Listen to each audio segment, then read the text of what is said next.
This is my home-built Raspberry Pi powered arcade. Took me, at least a few months to finish it, I'm guessing.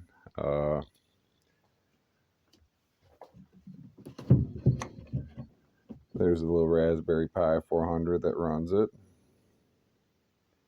And, well, I guess let's turn it on. Oh, all my little knickknacks are falling. Hold on.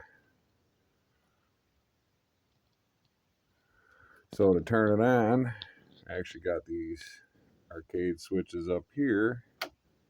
That turns it all on, gets all the lighting going. That's my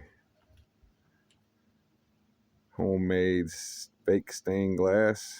Used paint and epoxy on a piece of glass and a little bit of black caulking. Let's see. Oh, I gotta turn on the speakers. I wired that in separately. The whole thing can actually hook up to Bluetooth, so you don't have to turn on the whole arcade to play some music, but it's a 100-watt little mini amplifier built right in. Got a couple 5-inch car speakers. I believe it's a 12-inch, 10 or 12-inch subwoofer. There it is loading up. Takes a minute to go through the little boot sequence, but not that bad really.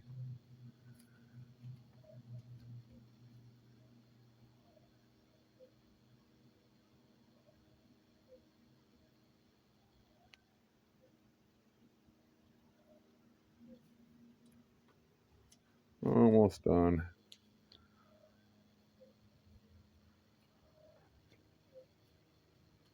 Actually wired up these buttons right here.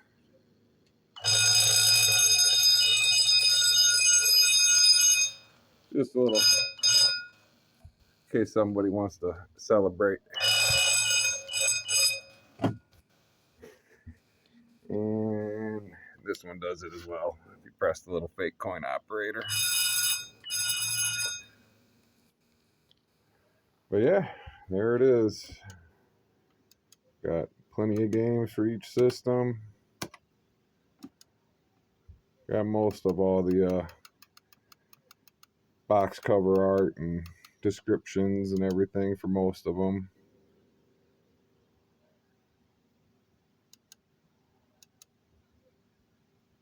Names all arcade games.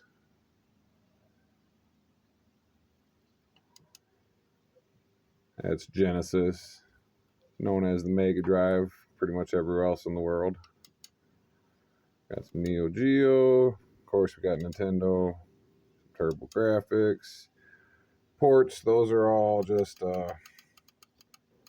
pretty much little apps just available for the Raspberry Pi, and through RetroPie they make it easy to add a few extras. It also lets me, where did I hide it? One of these actually goes to desktop mode. I just forget which one. I think that's it. I think I got it hidden in there. Yeah, that'll actually take me to desktop mode. Why it comes up as desktop dungeons, I don't know. But let's see, let's go back. And we also got some PlayStation 1. That's about the extent of what this thing likes to run at. Raspberry Pi 400 ain't super powerful, but it does run PlayStation 1 games pretty well. Scum VM, yeah, the box art for this got all screwed up. Some of it's correct, most of it's not. But these are all, yeah, even the title cards got mixed up on it. But these are all like Leisure Suit Larry's and Police Quest and Sam and Max Hit the Road, one of my personal favorites. Old click and point kind of adventure story games. 32X, Super Nintendo, Sega Genesis, Virtual Boy. Don't get the full 3D effect with the Virtual Boy, but it is kind of cool checking some of these old games out. Not too many people I knew had one of these, so even if I ain't get the full Virtual Boy experience, I still enjoy putting some of these on just to check them out. Atari. Some of these are actually maybe I can't. Some of these are hacks. That's the joy of finding ROMs online. You don't always know what you're getting until you got it. So definitely recommend if you do go down that path to be careful. Let's see. Yeah, Jaguar Lynx. That was also an Atari. That was their handheld. That was another one I never had growing up. Some of these didn't hold up to time too well, but it's still interesting going and just checking out random games in each one. But yeah, that's pretty much it, I think. That's about it. Cup holders. Got some fancy trim work. Fancy as a plumber doing woodwork gets, anyways. But yeah, this was I don't know, a bout of crazy ADHD for 2 months. I got possessed and built myself an arcade. Maybe more than 2 months. Like I said, it's hard to remember how long it took altogether. The actual building of it didn't take too long in the grand scheme of things. I almost feel like I probably got more time and just finding ROMs and going through the list of ones that work and ones that don't, and still kind of doing that to some degree. For the most part, almost all these games work. It's rare that I come across one that gives me trouble nowadays, but if I do, I delete it and move on.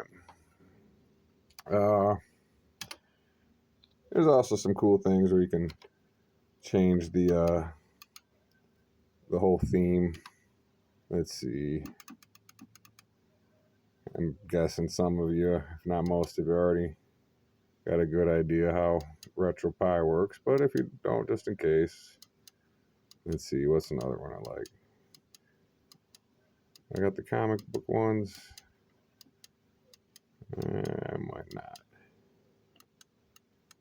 The steampunk one. I like the steampunk one. That matches the decor of the arcade cabinet itself pretty well. So just pick that out.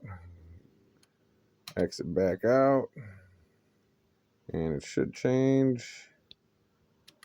There it goes.